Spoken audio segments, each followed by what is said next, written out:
اور اپنا ہاتھ اپنے گریبان میں ڈالو، بے عیب سفید و روشن نکلے گا۔ ان 2 معجزوں کے ساتھ جو 9 معجزوں میں داخل ہیں فرعون اور اس کی قوم کے پاس جاؤ کہ وہ بدکردار لوگ ہیں۔ پھر جب ان کے پاس ہماری روشن نشانیاں پہنچی تو کہنے لگے یہ کھلا جادو ہے، اور بے انصافی اور غرور سے ان کو ماننے سے انکار کیا، جبکہ ان کے دل ان کو مان چکے تھے۔ سو دیکھ لو کہ فساد کرنے والوں کا انجام کیسا ہوا۔ اور ہم نے داؤد اور سلیمان کو علم بخشا، اور انہوں نے کہا کہ اللہ کا شکر ہے جس نے ہمیں اپنے بہت سے مومن بندوں پر فضیلت دی۔ اور سلیمان داؤد کے قائم مقام ہوئے اور کہنے لگے کہ لوگوں، ہمیں اللہ کی طرف سے پرندوں کی بولی سکھائی گئی ہے اور ہر چیز عنایت فرمائی گئی ہے،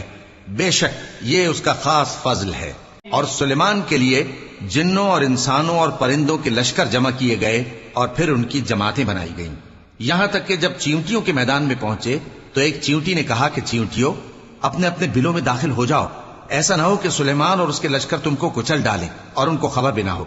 تو وہ اس کی بات سے ہنس پڑے اور کہنے لگے کہ اے پروردگار، مجھے توفیق عنایت کر کہ جو احسان تو نے مجھ پر اور میرے ماں باپ پر کیے ہیں ان کا شکر کروں، اور ایسے نیک کام کروں کہ تو ان سے خوش ہو جائے، اور مجھے اپنی رحمت سے اپنے نیک بندوں میں داخل فرما۔